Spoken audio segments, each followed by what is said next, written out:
Hello everyone, Vanakkam. This is Priya signing in from Planet Priya. I feel like it's been ages since I met you guys. It's just been a week, I know. I had an amazing walk to the McRitchie Reservoir on Valentine's Day. It was a beautiful walk, but I was so tired by the end of the day. I took a little bit of an off-beaten track and I ended up doing 14 kilometers instead. But nevertheless, it's an amazing day. Without any further ado, let us get into this week's episode. I think you remember me telling that I want to introduce more celebrities into this channel, and I think I need to start doing that from now. For this week, I'm going to introduce you to a celebrity. Celebrities.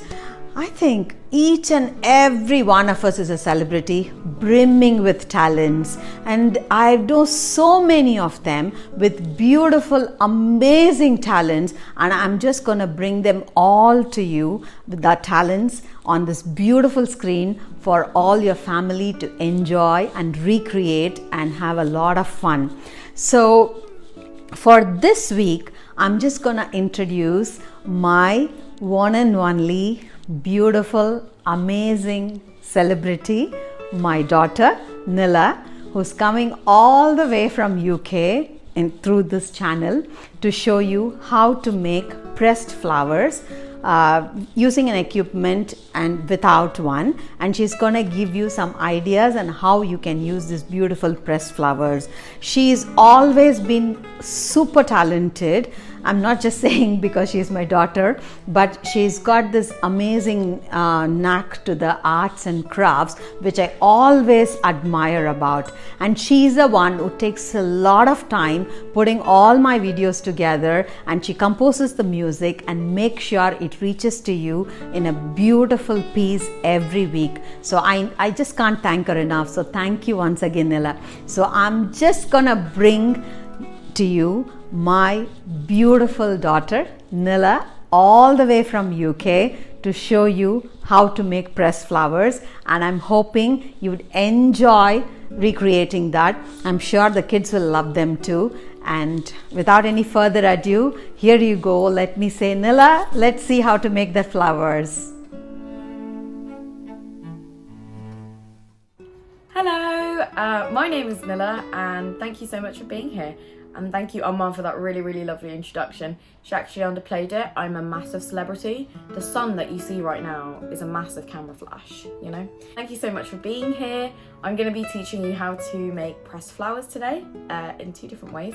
That was 4, I meant 2. All you'll be needing for this is a big fat textbook, maybe some cardboard, some tissues and things like that, but I love to press flowers because they last for so long. If I ever get a bouquet, or you know, I find some flowers that have been unfortunately kind of stumped on or whatever, and I really like them and I want to save them, I always take them and press them, and they last for years. So some of these flowers I've been pressing for 3 years, some of them 2, some of them a week, but hopefully you will enjoy this tutorial and you want to make something at home. So yeah.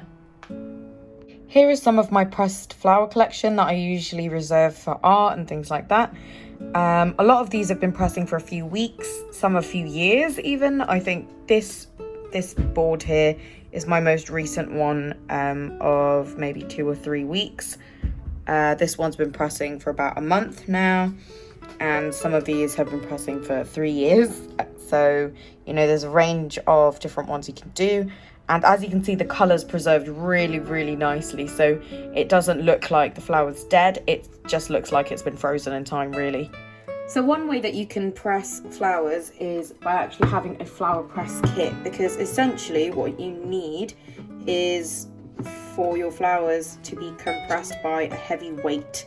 And this can be a book, this can be, I don't know, a rock, or whatever you want it to be, but I will show you how to press some flowers with this flower kit. You can also make one of these on your own. It's just made from some cardboard and some wooden planks. All you need to do is take a drill and drill through the pieces of cardboard and put some screws on the outside to make sure that it's compressed tightly. So as you can see, I was able to easily take off these, I don't know what these are, but if you see, can pick up the first layer, and inside are the flowers that I've pressed. Now, as an example of how to press a flower, I've got a fresh flower here. So here we've got some fresh flowers, and I just took these from a dying bouquet. And what you can do is, number one, you can either put this flower face down into the flower press and, you know, press it, so you'll have to screw the knots back on. So if you don't have a flower press kit, don't worry, you don't actually need one. You can press flowers just as well and just as beautifully with a very, very chunky and heavy textbook.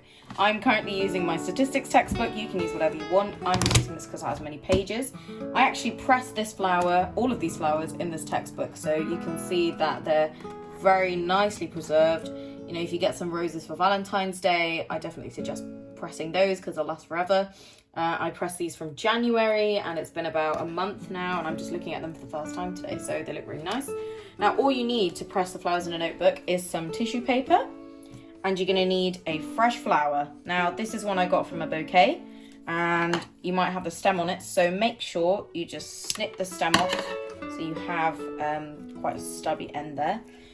Also, please ensure that you use fresh flowers that aren't dying, because this is an example of a flower that you shouldn't really use because, you know, as you can see, the petals are falling apart, and if it's browning, it's not really going to preserve and hold its shape. I guess you can try and preserve this flower, but it's not much guarantee that it will look as good. All you want to do is open up your textbook to a page near the end, and you're going to place your tissue, move it here so you can see, and place your tissue onto the page, your fresh flower, petal side down. Please don't pick flowers from the ground, you know, use flowers that have already died or have fell off and things like that, so we can ensure that, yeah, life grows. And all you do is flip your textbook around and make sure you press it nicely.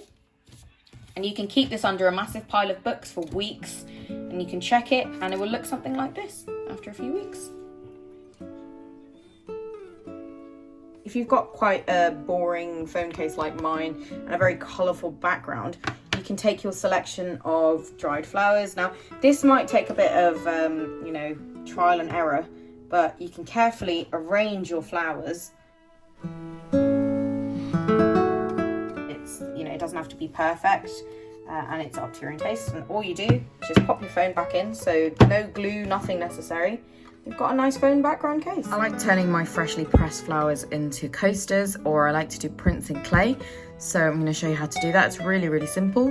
All you need is a ball of air drying clay. I've got a terracotta colour here. You could get the, you know, the white one as well. I've got a flower that I really like, and make sure it's completely pressed, otherwise you'll have a bit of flour stuck to your clay, and that's not very fun. I've also got a leaf here, so it's completely up to you what you decide to press. Place your flower carefully onto the clay, and you're going to take your rolling pin, slowly roll onto the clay.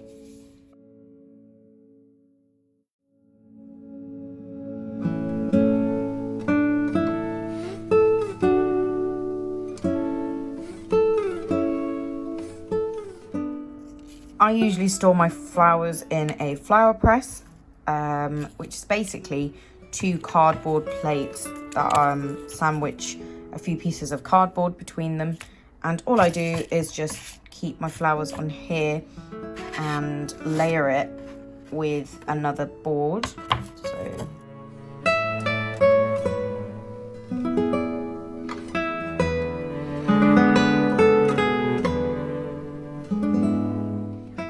So that's it. It's really simple, and I really hope you enjoyed watching this video, and I hope you recreate the things that we've made today. One thing that I forgot to mention in my earlier videos is that there's one more way that you can press flowers, which I wasn't able to show you, which is through a microwave. And you might be like, what, a microwave? How does she do this? Well, basically you take 2 pieces of baking paper and you place it on a plate, you put your flowers on top of the baking paper and sandwich it between another layer of baking paper. Once you've done that, you can just pop it into the microwave for about 4 minutes.